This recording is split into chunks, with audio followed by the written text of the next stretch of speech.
Babad ko ito sa tubig. Ma-rehydrate yung ano niya, yung mga ugat.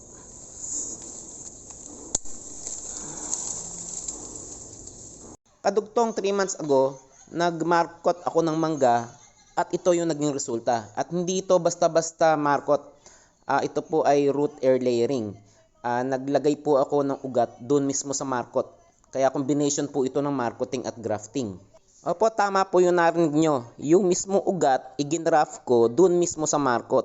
Kaya doon sa mga hindi nakakagawa ng tamang marketing, yung sinasabi nila na hindi nag-uugat yung market nila, subukan po ninyo yung technique na ito kasi meron na agad ugat dahil ginraft nga natin yung ugat doon mismo sa market natin. Dito po sa video na to ay makikita nyo kung ano yung ginamit kong rooting media. At ipapakita ko rin sa inyo kung paano ko mismo ginawa yung market. Pasensya na po kayo, wala po kasi kung cameraman. Minsan po meron pong mga kuha na hindi gaanong nahagip ng camera. Mga kadugtong, dito pa isusubok tayo nung yung combination ng marketing grafting. Kadugtong, ito po yung mismong sanga. Iba lang po yung angulo doon sa unang video kung paano ko ito hinarvest. Bago po tayo magpatuloy, ipapakita ko muna sa inyo kung ano yung ginamit kong rooting media.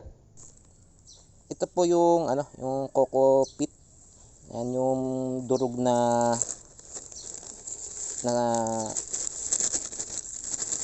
balat ng nyog. Yan. Ito po kapag binasa ninyo, pwede na po itong direktang i-apply sa imamarkot nyo, no? Pero pwede tayong maglagay ng cow manure. Ito po ay decomposed cow manure, no? Na na po ito.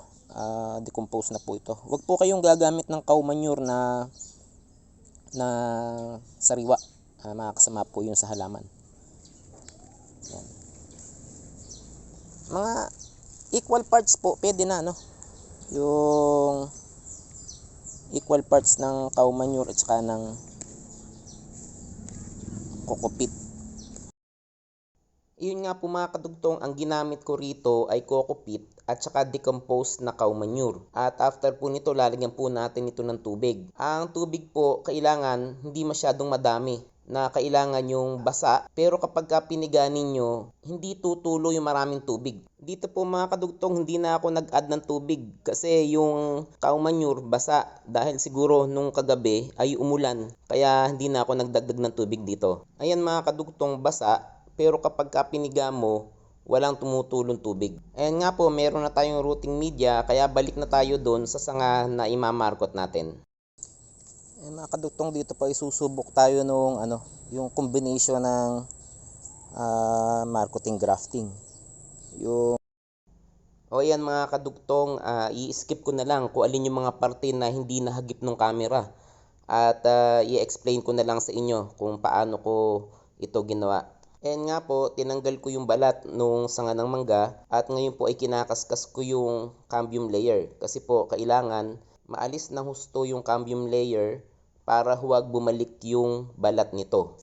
Ayan mga kadugtong, dito nga po ay meron akong mga seedling ng mangga. Kakailanganin po natin yung ugat niyan at iyan po ang ikakabit natin dun sa markot natin. Ayan nga po mga kadugtong, meron na tayong napili na seedling na mangga na gagamitin natin doon sa markot natin. Tamang-tama lang po yung laki nito, hindi masyadong malaki at hindi naman din masyadong maliit. Tama lang po doon sa sanga na pagdudugtungan natin para sa markot. Yung iba pong gumagawa nito, mahaba yung sanga, tapos inilalayo nila doon sa markot. Ako po yung ginawa ko dito, maigsi lang yung sanga, malapit lang yung ugat doon sa mismong markot. Kaya makikita po ninyo. Ayan po, ganyan lang po kahaba yung ginawa ko. At ikakabit na natin ito dun sa markot natin. Ang gagawin lang po natin dito ay hihiwain natin yung balat at iaangat po natin ang bahagya. At doon po natin itutusok yung ugat. At ngayon nga po itatapisan natin yung ugat para ma-expose yung cambium layer. Then itutusok po natin ito doon sa balat. Iyan po ang itsura kung paano yung cut ng ugat na ikakabit natin. At ganun din po yung proseso na gagawin natin doon sa kabila. Iaangat natin yung balat at itutusok natin yung ugat doon sa markot natin. After po nating mailagay yung ugat doon sa markot, tatalian na po natin ito ng grafting tape. Kailangan po maayos ang pagkakatali natin ito para maging maayos din yung cambium layer contact. Dito po sa ginawa ko, yung buong ugat ay mababalutan ng routing media. Yung iba ang ginagawa nila, inilalayo nila sa routing media yung ugat na ikinabit nila. Pwede nyo rin subukan yung ganoong paraan. O ayan mga kadugtong, naikabit na natin yung ugat doon sa markot. Kaya ang susunod na gagawin natin ay lalagyan na natin ito ng plastic at lalagyan natin ng routing media na ginawa natin kanina. O ayan, ang ginawa ko lang po dito, nilagyan ko ng tali yung ilalim ng plastic at inilagay ko na yung routing media. At saka ko po ito tatalian ulit. Mas maganda po kung ang plastic natin ay transparent para po madali nating makikita yung ugat kung mayroon na. After po natin itong mabalutan ng plastic, tatalian po natin ito kung ano ang meron kayo. Dito po ang ginamit ko ay zip tie. After 2 months nung binisita ko ito, ay marami na itong ugat.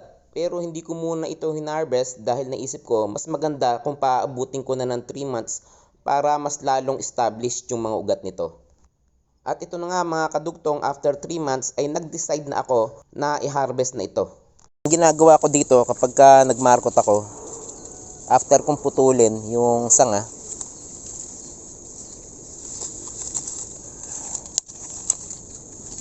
ibinababad ko ito sa tubig para yung ma-rehydrate yung ano niya, yung mga ugat. Yung isa may mga ugat na.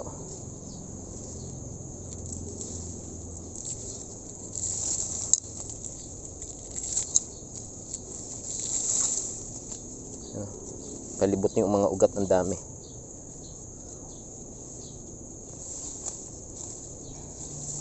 Kaya ibababad muna natin ito dito sa tubig habang pine-prepare natin yung habang nagpi-prepare tayo ng tatamnan. Mga kadugtong, ito na po yung markot natin after nating ibabad dun sa tubig after 15 minutes. Ayan po, hydrated na yung mga ugat niya. At ngayon po ay itatanim na natin ito sa black polybag. At after po natin itong itanim, ay didiligin po natin ito ng ANA solution. Magdidilute lang tayo dito ng ANA sa tubig. At after nating maitanim ito, yun ang ipandidilig natin yung ANA. Yung ANA po kasi mayroon po itong acetic acid. Yan. Nakakatulong po kasi yung acetic acid para mabilis na tumubo yung ugat. Kaya kahit na may ugat yan, may ugat na syempre, after nating mailipat ito doon sa sa polybag, syempre kailangan mas lalo pang dumami yung ugat niya. Ito pong lugar na pagtatamnan natin, shaded area pero maliwanag na walang direct na sikat ng araw. Itatanim po natin to dito. Ang lupa po na ginamit ko rito ay purong lupa lamang na hindi ko hinaluan ng kahit na ano. Pero hindi ko po ito pinuno ng lupa dahil yung bandang ibabaw po nito ay ang nilagay ko ay ang decomposed na cow manure. Nasa sa inyo po yun kung gusto nyo paghaluin yung cow manure at yung lupa. Pero ako po, ganito po kasi ang ginawa ko. After po nating maitanim ito, didiligin po natin ito ng ANA solution. Yan na po. Kaya ito, meron po itong chance na after, dahil nga po matured na yan, mabilis po yang mamumunga. Hindi lang natin alam kung kailan, no? Pero kung hindi man yan mamulaklak ngayon, may possibility na susunod na season ay mamulaklak na yan at mamunga na.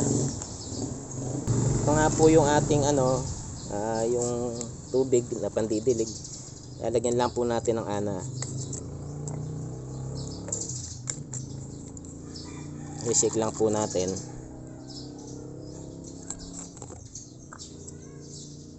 Konti lang po, no, kasi sa 16 liters 4 tablespoon lang yung ginagamit na ganito. Konti lang naman itong tubig natin, kaya konti lang din. Yan.